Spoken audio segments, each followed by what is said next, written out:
আসসালামু আলাইকুম। কয়েকদিন ধরে বোম্বে শহরের অলিতে গলিতে বিভিন্ন পোস্টার দেখছি ইমাম মাহদী ফাউন্ডেশন থেকে ছাপা হয়েছে। বলা হয়েছে যে ইমাম মাহদী চলে এসেছেন, চাঁদের উপর ওনার মুখ দেখা গেছে। ওনার মুখ চাঁদের উপর দেখা গেছে। পোস্টারগুলো হিন্দি, ইংলিশ আর উর্দুতে ছাপা হয়েছে।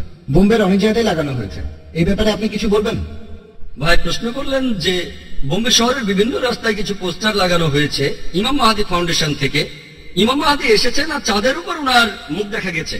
আমি এমন কোন পোস্টার দেখিনি, তবে থাকতে পারে। আর চাঁদের উপর ওনার মুখ দেখা গেছে কিনা সে সম্পর্কে কিছু জানি না।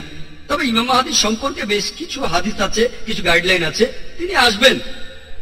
কেউ কেউ বলে চলে এসেছেন, তিনি এসেছেন এমন কোনো কথা আমি শুনিনি। তবে হাদিস বলছে তিনি অবশ্যই আসবেন ইনশাল্লাহ। আর ইমাম মাহদী ফাউন্ডেশন নামে কোনো ফাউন্ডেশন আমি চিনি না। আর চাঁদের উপর ওনার মুখ দেখা গিয়েছে সেরকম কথাও আমি শুনিনি।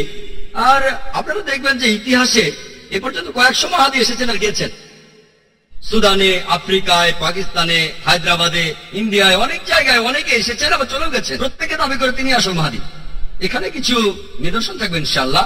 ইমাম মাহদী আসবেন, ঈসা আলাইহিস সালামও আসবেন, অবশ্যই তারা আসবেন। আর পৃথিবীতে একদিন খিলাফত প্রতিষ্ঠিত হবে। আমরা অপেক্ষা করছি ইনশাআল্লাহ। তবে আমাদের কোরআন আর হাদিস মেনে চলতে হবে। তিনি কবে আসবেন জানি না, এখন না পরে আসবেন তা জানি না। আমাদের কোরআন এবং হাদিস মেনে চলতে হবে, সেটাই গুরুত্বপূর্ণ। যারা নিজেদের ইমাম মাহদী বলেছেন বেশিরভাগই কোরআন এবং সুন্নাহ থেকে সরে গিয়েছিলেন। তাই আমাদের কোরআন এবং হাদিস মেনে চলতে হবে আর আল্লাহ রাসূলের আদেশ মানতে হবে। আশা করি উত্তরটা পেয়েছেন।